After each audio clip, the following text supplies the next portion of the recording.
Bom, rapaziada, beleza? Esse é meu primeiro vídeo, espero que vocês gostem dele. E seja bem-vindo ao canal Central de Animes, beleza? Então, bora que bora. Fica com o vídeo. Ontem à noite houve uma festa em homenagem à aposentadoria do personagem principal. Ita alcançou apenas a classificação B, então apenas alguns convidados vieram parabenizar o herói. Ele já sonha com uma aposentadoria. Depois de 20 anos de trabalho, acumulou uma boa quantia de dinheiro na conta e já comprou a casa própria. Mas o herói acorda em outra realidade. Ele está em um quarto surrado e parece muito mais jovem do que seus 40 anos. Ethan coloca a cabeça entre as mãos e tenta entender o que aconteceu ontem à noite. O herói liga o telefone e descobre que está em 2018. Ele joga o telefone com força contra a parede num acesso de impotência e raiva. Em desespero, o herói jura em voz alta que voltar ao passado não estava em seus planos. Ethan continua a lamentar em voz alta a vida tranquila de aposentadoria que lhe escapou. Em sua mão ele percebe um poderoso artefato do futuro, um relógio de aparência incomum. O amigo de Ethan deu-lhes de presente na mesma festa. Segundo rumores, o relógio pertencia a um poderoso mágico e o herói presume que foram eles que o transportaram ao passado. De repente, alguém bate na porta. É o filho do dono do albergue onde Ethan alugou um quarto.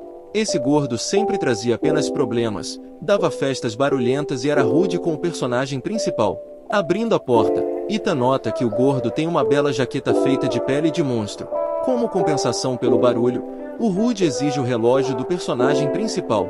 Mas Ethan empurra a mão do gordo e bate no rosto dele com toda a força. O touro começa a afundar no chão, com o nariz escorrendo sangue. Ethan pega o atordoado pela cabeça, mal contendo o desejo de matar o canalha. E ele nocauteia o gordo com uma forte joelhada bem no nariz. O touro cai no chão. Várias fraturas são garantidas após tais golpes. Ethan pega a jaqueta que gostou e diz que não vai mais morar no dormitório. O gordo recusa qualquer reclamação e implora para não matá-lo. Ethan sai e caminha por becos conhecidos. Lembra que foi nessa hora que acordou e ocorreu um acidente no canteiro de obras. Ele sente a mana começar a encher seu corpo de força novamente. Uma energia misteriosa permeia Ethan da cabeça aos pés. Ele observa para si mesmo que seu corpo ainda não está pronto para tais sobrecargas e que ele precisa fazer algo em sua dieta. Um estômago vazio imediatamente lembra você de si mesmo com um estrondo alto. O herói nota que o canteiro de obras está abarrotado de estruturas e equipamentos. Por isso o portão que se abriu naquele dia passou despercebido. Ethan ouve um grito doloroso vindo da rua. Foram esses mesmos portões que se abriram e os transeuntes fugiram deles em todas as direções. Cães de aparência e coloração infernais começam a encher a rua. Um idoso que passa correndo aconselha o herói a fugir o mais rápido possível. Mas o herói percebe um jovem que claramente perdeu alguém na multidão e que claramente precisa de ajuda. Com um suspiro profundo, Ethan tira a mochila e se prepara para lutar. Agarrando um pé de cabra que estava próximo a um canteiro de obras, o herói corre em direção aos cachorros. 3 monstros cercaram a menina, que caiu de joelhos e começou a rugir. Um deles já deu um salto e abriu uma boca enorme, pretendendo devorar a criança. Mas uma fração de segundo antes da mordida, Ethan consegue puxar a garota pela gola da blusa. Ele diz à menina para correr para o pai, enquanto ele permanece no local para repelir os monstros. Os cães começam a atacar, correm em direção ao personagem principal, rosnando com raiva. A montaria se move em grande velocidade em direção aos focinhos sorridentes. O primeiro golpe atinge a têmpora de um dos monstros, incapacitando-o instantaneamente. O segundo cão infernal chega pela lateral, aproveitando que o herói está distraído. Mas Ethan percebe o movimento e já se prepara para o próximo golpe. O pé de cabra penetra profundamente na mandíbula do monstro como um anzol. Ethan levanta o cachorro acima da cabeça como um bicho de pelúcia e, balançando, joga com força em seus parentes. Cerca de uma dúzia de cães permanecem na rua, cercando lentamente as suas presas. Gradualmente, os monstros começam a entender que eles próprios estão se transformando de caçadores em vítimas. Ethan olha para os oponentes restantes com um olhar faminto. Um sorriso assustador aparece em seu rosto. Tal reação humana deixa até mesmo os monstros infernais desconfortáveis. O herói lembra como é delicioso o guisado feito com a carne desses cachorros. Ele decide acabar com os monstros o mais rápido possível antes que a fome acabe com ele. Apesar de o herói vencer, ele percebe que perdeu muito em suas habilidades.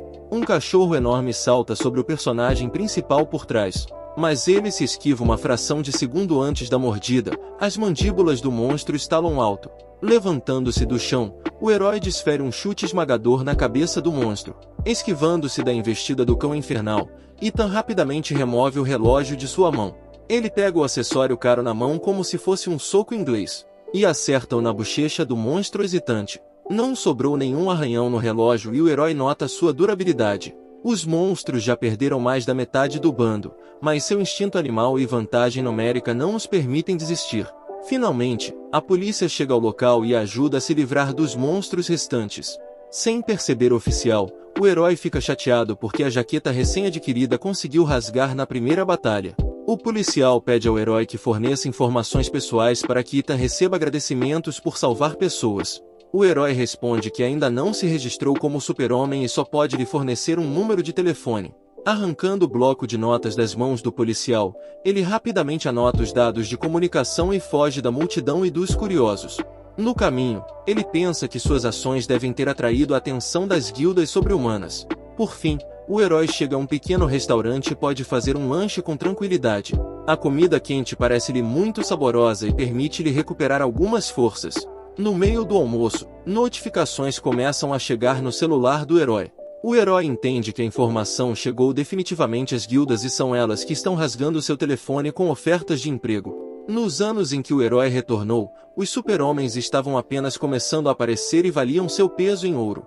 Sugestões chovem sobre Ethan uma após a outra. O telefone nunca para de vibrar. Ele se recosta na cadeira e decide esperar até que os representantes da guilda o encontrem pessoalmente. Ao longo do caminho, o herói apresenta um plano sobre como usar efetivamente seu conhecimento sobre o futuro. Mensagens com ofertas continuam chegando ao herói e ele fica claramente lisonjeado com isso. Finalmente, um jovem de terno chama Ethan por trás. Ele se apresenta como gerente de uma das guildas. Enquanto isso, uma limusine cara chega ao café. Uma linda garota sai voando. Ela entra no café e fala alto enquanto caminha. Ela também veio convidar Ethan para se juntar à guilda. Mas a menina não tem tempo de terminar seu discurso. Um homem enorme, claramente um guerreiro experiente, aparece na sua frente. Ele se apresenta e começa a oferecer ao herói seus termos. Gradualmente, o café se enche de representantes de diferentes guildas. O personagem principal senta-se calmamente à mesa e permanece em silêncio. Logo o café fica muito barulhento. Ethan não consegue mais ouvir os gerentes barulhentos. Ao terminar o chá, o personagem principal sugere ir para outro lugar e ouvir a todos. O primeiro a começar é um jovem da guilda da família governante, mas Ethan interrompe e deseja voltar bem para casa. O herói acrescenta que não quer ingressar em uma guilda com uma gestão tão ruim, principalmente porque sabe que a organização logo desaparecerá. Outro representante imediatamente se envolve e começa a anunciar em voz alta o valor do contrato. O restante dos gestores competindo entre si para oferecer grandes somas, como se estivessem em um leilão. Lisonjeado com tanta atenção, o herói continua sentado à mesa e ouvindo propostas. Por fim, é a vez de Linda representar a guilda da Casa Branca. Esta é uma das guildas mais jovens, que em breve estará entre as 3 primeiras de todo o país. O herói continua ouvindo atentamente a garota enquanto ela lista as vantagens da guilda. Ele pede aos demais representantes que saiam do café e deixem seus cartões de visita, por precaução. Deixada sozinha com o herói, Linda menciona que já assistiu às imagens da briga de Ethan com os cachorros e fica impressionada. O herói observa a seriedade da abordagem da guilda na seleção de candidatos. A menina coloca o contrato sobre a mesa e convida o herói a se familiarizar com ele. Ethan rapidamente dá uma olhada em um típico acordo de guilda. Ele pede permissão para fazer algumas alterações e a garota concorda. Vendo as condições, Linda não consegue deixar de rir. Seu olhar fica severo e ela pergunta se o personagem principal está brincando. Ethan dissipa dúvidas e diz que não há brincadeira em suas condições. A garota está claramente surpresa, ela não esperava tanta confiança de um recém-chegado que acabará de acordar. O personagem principal a convence de que suas condições são bastante justas, considerando o funcionário valioso que a guilda conseguirá. Linda se levanta abruptamente da mesa, batendo nela com força, a expressão severa em seu rosto traindo seu descontentamento. Mas ele imediatamente substitui sua raiva por um sorriso angelical e se despede educadamente do herói, prometendo perguntar a seus superiores sobre as condições adicionais de Ethan. Ao sair, ela sugere que da próxima vez nos encontremos não em um café, mas em um bar e tomemos uma bebida. O personagem principal considera a proposta por alguns segundos, apoiando a cabeça na mão. Ele já passou por mais de uma entrevista e sabe muito bem que isso é apenas uma brincadeira. No final, ele concorda e se levanta da mesa, pois já é hora de ele ir embora também. Ethan vai a um centro de desastre próximo para se registrar como super-humano. Ele é recebido por uma garota tímida que nunca realizou um procedimento tão complexo, especialmente porque os super-humanos ainda são bastante raros. Ela liga para seu chefe e esclarece as instruções para a realização de testes para um super-homem. Depois convida Ethan para ir com ela. O herói decide esconder o fato de possuir não apenas superpoderes físicos, mas também habilidades mágicas, pois a magia no mundo humano é praticamente desconhecida. A prova acontecerá na academia, onde o herói terá que levantar uma barra de 200 quilos. Naturalmente, Ethan lida facilmente com a tarefa e levanta o projétil com uma mão. A garota fica surpresa com as habilidades do personagem principal e percebe que ele é realmente um super-homem.